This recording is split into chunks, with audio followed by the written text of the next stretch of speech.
जैसा कि पिछली क्लासेस का मैं आपको शॉर्ट में रिवाइज करते हुए बता रहा हूँ कि अपन ने पढ़ा कि जो भारत का संविधान है लिखित है वो दो तरह से हो सकता है, ओरल हो सकता है और रिटन हो सकता है। तो इंडियन कॉन्स्टिट्यूशन जो है वो रिटन फॉर्म ऑफ कॉन्स्टिट्यूशन है, जैसे इंग्लैंड है वो ओरल फॉर्म ऑफ कॉन्स्टिट्यूशन है इंग्लैंड में। इसके अलावा डिटेल्ड है, सबसे विस्तृत है, जितने भी देश है वर्ल्ड में उनमें सबसे विस्तृत अपना संविधान है। जो मैं आपको बताया था 395 जब बना था तो इसमें 395 आर्टिकल थे, अब 22 पार्ट है। आज के दिन 12 शेड्यूल है इसके अंदर।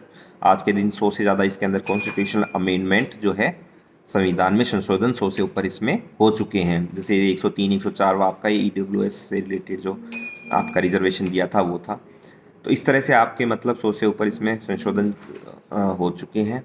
अब जैसे मैंने इसमें ही बताया था आपका कि अमेरिका का सिर्फ 7 अनुच्छेद 7 आर्टिकल्स का ही कॉन्स्टिट्यूशन है। इसी तरह फ्रांस का सिर्फ 89 आर्टिकल्स का ही जो है वो कॉन्स्टिट्यूशन है। ये बात अपन डिस्कस कर चुके थे। इसके अलावा आपने बात कही थी कि सेल्फ मेड और इनेक्टेड कॉन्स्टिट्यूशन है। हमने किसी भी देश के संविधान को एज इट इज़ नहीं अपनाया। सभी देशों के जो संविधान है उनको अध्ययन करने के बाद जो आप संविधान के बनाने की ड्राफ्टिंग कमेटी थी, कॉन्स्टिट्यूशन कमेटी थी, उसने मतलब क्या कहते हैं, जो संविधान है वो सभी संविधानों का ध्यान में रखते हुए और जो अच्छी अच्छी चीज़ थी उसको समावेश करते हुए जो अपना संविधान है वो बनाया, जिसको बनाने में वो 2 साल 11 महीने 18 दिन ऐसे कुछ जो है वो लगा। तो वो इसीलिए टाइम लगा कि सबको स्टडी करके और विस्तृत फिर बनाया गया। फिर इसकी एक बात कही थी कि अब साइलेंट फीचर में कि प्रियम्बल प्रस्तावना, अपने संविधान की एक प्रस्तावना भी दी हुई है, ये भी फीचर में आता है। तो प्रस्तावना मैंने बताया, प्रस्तावना क्या होता है। प्रस्तावना जैसे कॉन्स्टिट्यूशन का बहुत एक छोटा सा रूप है, मतलब बहुत छोटे से एक पैराग्राफ में ये दर्शाया गया है कि किस तरह का संविधान है वो बनाया जा रहा है, क्या उसके मूल मतलब तत्व हैं संविधान के और किस विचारधारा पर बेस्ड जो है वो अपना संविधान बनाया जा रहा है। मैंने बताया आपको कि केशवानंद भारती एक केस है तो सबसे इम्पोर्टेंट केस माना जाता है कॉन्स्टिट्यूशनल हिस्ट्री में। उससे पहले ये माना गया था, कई कोर्ट ने कहा था कि ये जो प्रस्तावना है वो संविधान का हिस्सा नहीं है। बाद वाले जो आपके फिर केस हुए केशवानंदा भारती के बाद वाले केसेस 1973 के इसके बाद जो केसेस आए उनमें फिर ये मान लिया गया कि प्रस्तावना पार्ट है, पार्ट ऑफ द कॉन्स्टिट्यूशन है। अब मैंने ये भी बताया था कि इससे फ़र्क क्या पड़ता है। तो इससे फ़र्क ये पड़ता है कि अगर प्रस्तावना संविधान का हिस्सा है तब तो संविधान की व्याख्या करते वक्त प्रस्तावना में क्या लिखा हुआ है उस चीज़ को भी कोर्ट इम्पोर्टेंट समझेगा और ध्यान में रखेगा और उसी को ध्यान में रखते हुए संविधान की व्याख्या करेगा। लेकिन अगर प्रस्तावना पार्ट ही नहीं है संविधान की तो फिर वो कोई वैल्यू नहीं रखती है उसकी, उसको चाहे हटा दो, उसको हर कैसे उसको चाहे चेंज कर दो। संविधान का हिस्सा है तो प्रियम्बल अगर संविधान का हिस्सा मानते हैं तो प्रस्तावना भी उसी तरह से संशोधित हो सकती है, उसी तरह से अमेंडमेंट होगा प्रस्तावना में जिस तरह से और कोई कॉन्स्टिट्यूशन के और किसी आपके आर्टिकल में होता है। और अगर पार्ट ही नहीं माने तो फिर उसको किसी भी तरह से संशोधन किया जा सकता है। तो ये बेसिक सा थोड़ा ध्यान रखना है, कभी एग्जाम में आ जाए कि भाई इस चीज़ से फ़र्क भी क्या क्या फ़र्क पड़ता है, प्रस्तावना को अपन संविधान का हिस्सा माने या ना माने उससे क्या फ़र्क पड़ता है, ऐसा भी जो है वो आपके सवाल आ जाए तो आपको ये चीज़ ध्यान में रखनी है। प्रस्तावना में क्या प्रमुख चीज़ें हैं, तो जो जो प्रमुख चीज़ें हैं वो आपके आप साइलेंट फीचर्स में ही आपके जो बेसिक तत्व है उसके अंदर ही आ रही हैं, आगे भी आपके अभी इसमें ही डिस्कस करेंगे। जैसे कि डेमोक्रेटिक और सोशलिस्ट स्टेट की बात करता है भारत का संविधान भी और ये प्रियम्बल में भी है।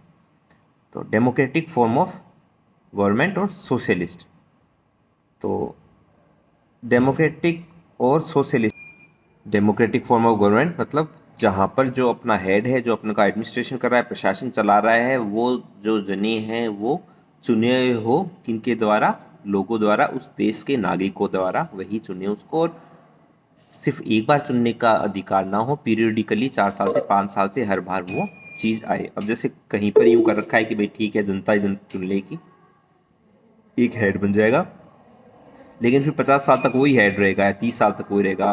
उसके बाद अगर पहले मृत्यु हो जाएगी तो उसका बेटा रहेगा, उत्तराधिकारी रहेगा। तो वो डेमोक्रेसी नहीं है।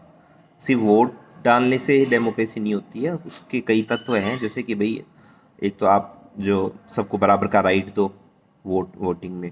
जैसे इंडिया है वो वर्ल्ड में सबसे आगे अग्रणी देश में था जिसने सबको बराबर वोटिंग राइट दिया संविधान लागू होते, जिस दिन संविधान लागू हुआ था उसी दिन सबको बराबर राइट दिया था भारत ने वोट का। जैसे अमेरिका जैसे डेवलप्ड देश में भी काफ़ी बाद में जाकर के बराबर राइट मिला, नहीं तो जैसे महिलाओं का जो वोट की वैल्यू थी वो पुरुष के वोट की वैल्यू से कम थी, इस तरह की चीज़ें जो थी वो फॉरेन में थी।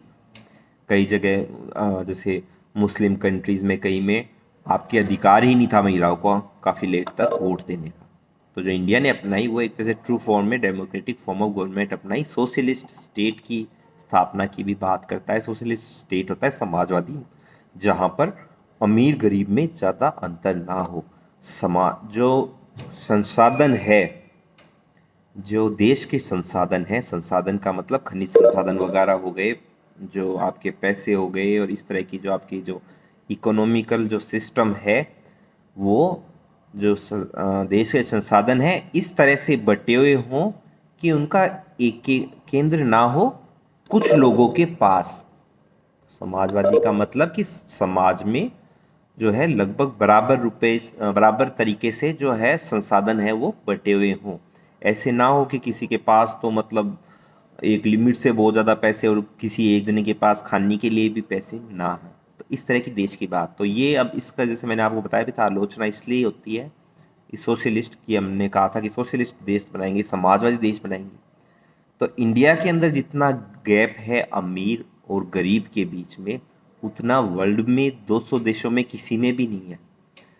जब वर्ल्ड के टॉप 100 आदमी देखते हैं अमीर, उनमें भी आपके जो है 15-20 इंडियन आ जाएंगे, 10 इंडियन आ जाएंगे, 5 इंडियन। वर्ल्ड के सबसे अमीर में भी बोलो इतने इंडियंस आ जाएंगे। और अगर वर्ल्ड की जो 1% जो सबसे गरीब जनसंख्या है उसमें देखें तो उसमें भी भारतीय खूब तादाद में मिल जाएंगे। तो ये जो गैप है ये इतना ज़्यादा गैप कि मतलब कुछ के पास तो इतना ज़्यादा सोर्सेज है कि एक तरह से पैरेलल सरकार टाइप चला सकते हैं वो, और किसी के पास बिल्कुल खाने के लिए भी पैसे नहीं है। तो ये स्थापना करने की तो बात करते समाजवादी राज्य की, लेकिन जो असलियत है वो ये है कि इतना ज़्यादा अंतर जो है वो कहीं पर भी नहीं मिलेगा। लेकिन ये कहते हैं कि उसके लिए हम अग्रसर है, कार्य कर रहे हैं समाजवादी राज्य स्थापित करने के लिए। उसी का ही नतीजा है कि जैसे अगर अपन देखें जो टैक्स लगता है, तो नहीं है कि भाई आपकी एक सर्टेन इनकम तक 5 लाख तक तो कोई टैक्स नहीं लगेगा, 5 से 10 होगी तो 10 लाख लगेगा, 10% लगेगा, उससे ज़्यादा होगी तो 20%, और एक लिमिट से ज़्यादा होने के बाद 30%। तो वो समाजवादी फॉर्म ऑफ गवर्नमेंट को ही तो आपका एक ऐसा रूप है वो। नहीं तो सबको समानता का अधिकार है, आप सब पर 10% टैक्स कर दो, जो ज़्यादा कमा रहा है उसका 10% ज़्यादा हो जाएगा, जो कम कमा रहा है उसका 10% कम हो जाएगा। लेकिन सरकार ने ऐसे नहीं कर रखा। सरकार ने कर रखा है कि भाई जिनके ज़्यादा संसाधन है उनसे हम ज़्यादा टैक्स लेंगे, ताकि सब्सिडी के रूप में या और योजनाओं के रूप में उसका फ़ायदा जो है नीचे के तबके के लोगों को पहुंचाया जा सके। तो इस तरह से सरकार का अपना इसका एक तर्क है। इसके बाद हमने बताया था सेक्युलर स्टेट की स्थापना, धर्मनिरपेक्ष पंथ निरपेक्ष राज्य की स्थापना करेंगे। ये दो तरह के हो सकते हैं, पंथ निरपेक्ष, धर्मनिरपेक्ष। एक तो होता है आपका धर्म और पंथ में क्या अंतर है, तो ये समझ लीजिए धर्म जो है वो एक तरह से बड़ा रूप है। एक धर्म के अंदर कई पंथ हो सकते हैं। जैसे पंथ अपन देखते हैं कि कई जो आपके रामकृष्ण पंथ था, और इस तरह के आपके खूब मतलब जो पंथ है वो एक टाइम आया था जो मिडल एज थी उसमें खूब सारे पंथ चले थे। मतलब एक व्यक्ति को एक अलग विचारधारा लेते हुए एक अपना जो पंथ है उसको चलाता है, उसको चलते हुए काफ़ी टाइम हो जाते हैं तो उसको एक तरह से एक पंथ के रूप में रिकॉग्नाइज कर देते हैं। फिर कई बार हो सकता है वो पंथ और 100 साल बाद, हजारों साल बाद जो है धर्म का रूप ले ले। धर्म गिने चुने कुछ है, पंथ खूब सारे हैं, एक धर्म के अंदर अनेक पंथ हो सकते हैं। तो धर्मनिरपेक्ष और पंथ निरपेक्ष दोनों की जैसे जो है भारतीय संविधान है वो बात करता है। अब उसमें भी दो चीजें आती हैं जैसे मैंने बताया था। एक तो होता है कि राज्य का कोई धर्म नहीं होगा, एक चीज तो थी कि भाई राज्य का कोई धर्म नहीं होगा। एक चीज आती है कि भाई राज्य धर्म के आधार पर किसी के साथ भेदभाव नहीं करेगा। तो कई देशों ने अपने आप को सेक्युलर मानते हैं उन्होंने, लेकिन इनमें से एक ही चीज अपना रखी है। जैसे कई देश कोई मुस्लिम देश है वो कहता है कि हमारा देश का तो धर्म है मुस्लिम, लेकिन हम धर्म के आधार पर भेदभाव नहीं करेंगे। तो इस उसको जैसे ट्रू अर्थ में सेक्युलर नहीं माना जा सकता, क्योंकि ये बात निकल कर आती है कि जब भी आपने राज्य का ही एक धर्म बना लिया तो बहुत मुश्किल है कि आप उसके आधार पर आगे चलकर भेदभाव न करें। तो भारत ने दोनों ही चीज़ अपनाई। भारत ने कहा कि हमारे जो राज्य है उसका भी कोई धर्म नहीं होगा, साथ ही हम उसके आधार पर जो है वो डिफ्रेंशिएट भी नहीं करेंगे। ये बात इसके अंदर आपके निकल कर आती है। तो अगली साइलेंट फीचर है रिपब्लिक फॉर्म ऑफ गवर्नमेंट की, गणतंत्रात्मक जो राज्य है उसकी स्थापना हमने करी। उसका मतलब रिपब्लिक का मतलब where the head of the institution is elected and not nominated, जहाँ पर जो प्रमुख है राज्य का वो निर्वाचित हो, न कि किसी के द्वारा अपॉइंट किया हुआ हो। तो जैसे भारत में हेड ऑफ द इंस्टीट्यूशन या हेड ऑफ द स्टेट की अपन बात करते हैं तो वो है प्रेसिडेंट ऑफ इंडिया, अपने राष्ट्रपति। तो राष्ट्रपति का चुनाव होता है, अपॉइंटमेंट नहीं होता है, 5 साल के लिए चुनाव होता है।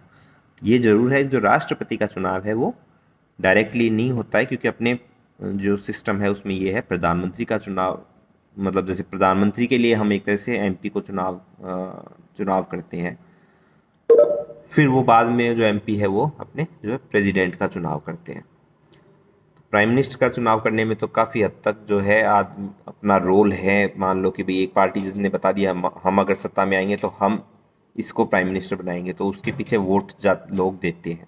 लेकिन प्रेसिडेंट जनरली फिर वही एमपी डिसाइड करते हैं किसी को जिसको भी बनाना हो।